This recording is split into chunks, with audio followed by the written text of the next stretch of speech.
Hey everybody, today we've got a quick hypothetical 2024 presidential matchup for you. This time it's going to be U.S. Senator from Michigan Debbie Stabenow up against Governor of New Hampshire Chris Sununu. This was suggested to me in the comments. Of course it's far-fetched, but we can still try to take a look at it. It is going to come down to the same usual swing states, and Debbie Stabenow is not running for re-election next year, but she's mostly an under-the-radar senator. I would guess she toes the party line pretty well, doesn't really make a lot of waves, but as far as excitement or charisma or energy, she is going to be lacking in that department. Now, Chris Sununu, he's also retiring next year. He definitely has a lot more energy. I think some people think he comes off as a car salesman, but he has been popular in a purple state. He's won by landslide margins. He's figured out the secret sauce in New Hampshire. How well does that translate into other states? It's probably going to be better in the suburbs and with independents. The Trump base, they're not the biggest fan of Sununu, but at the same time, I don't think progressives are really going to be looking to Debbie Stabenow for guidance. So these states are tough. It's the usual factors that go into the margins. Let's go through these states, and there's no chance I'm going to say Stabenow and Sununu 50 plus times. It's just going to be Debbie and Chris. We're going to blow through these states real quick. It's going to be Alaska first, safe for Chris. Hawaii, safe for Debbie.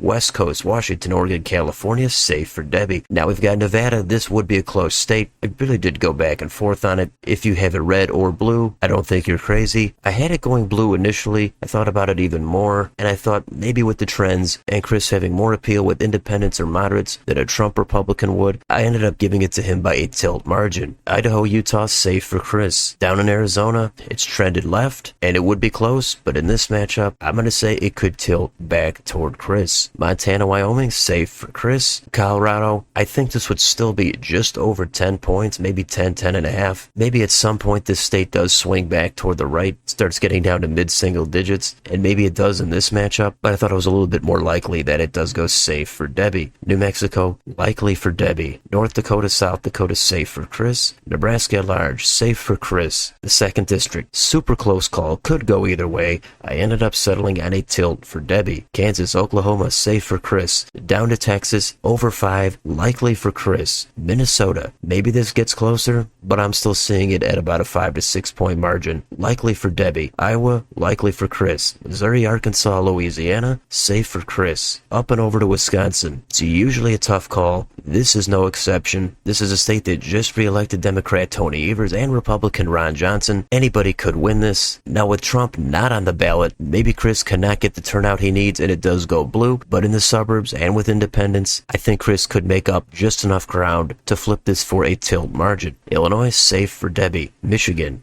Debbie Stabenow's home state. Of course she wins this easily. Probably not 10 though. I'm going to say it's likely for Debbie. Indiana, safe for Chris. Kentucky, Tennessee, Mississippi, Alabama, safe for Chris. Down to Florida. This is tough. I think it's borderline lean likely. I kept it at about 4.5 to 5 points. Lean for Chris Sununu. Let's check out Georgia. It keeps slipping away from the Republicans, but Brian Kemp winning re-election by a decent margin, that does give Republicans hope there. Chris Sununu could probably be the right guy to do it. It's going to be close, but I have it going to Chris by a tilt margin. South Carolina, safe for Chris. North Carolina leans for Chris. Up to Ohio, likely for Chris. West Virginia, safe for Chris. Up to the corner, Maine at large. That's going to be borderline lean likely. For Debbie, I put it at likely. The 1st District is going to be safe for Debbie, but it's not going to be as much of a wipeout as it would be with someone like Donald Trump. The 2nd District, that's borderline lean likely. I'll put it at likely. We'll say 5.5 points likely for Chris. Now we've got Chris Sununu's home state of New Hampshire. Republicans have struggled here on a presidential level, but Chris has maintained wide popularity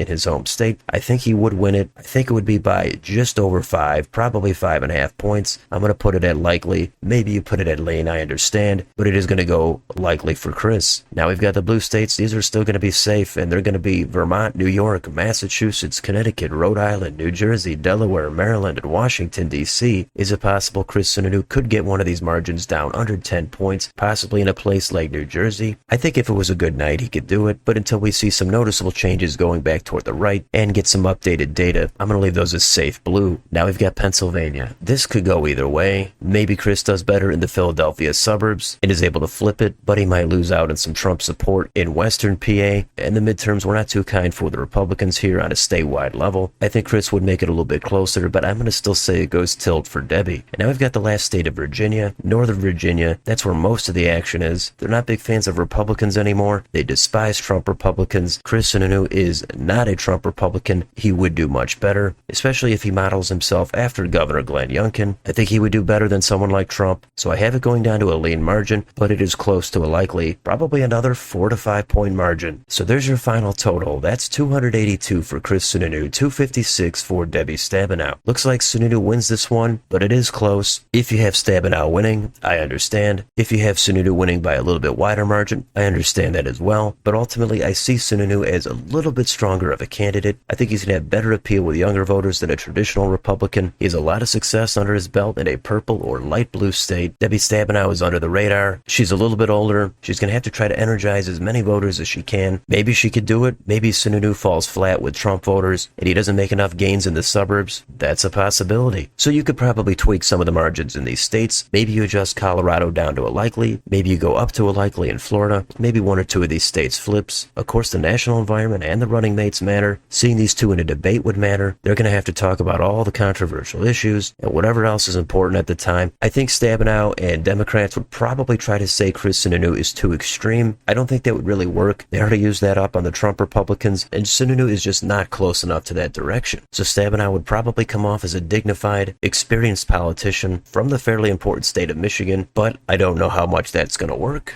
Maybe Sununu has new ideas, tries to brand himself as a consensus builder, and that would give him a lot of success. It's hard to say how these two would run their campaigns, but in the end, this is the map that I've settled on. Your map is probably going to look a little bit different, so let me know in the comments. Do you agree with the outcome? Do you agree with the map? Which states would you change? Let me know down below. On your way out, don't forget to like, share, and subscribe. Join if you'd like to support the channel. Thank you for watching, and I will see you on the next video.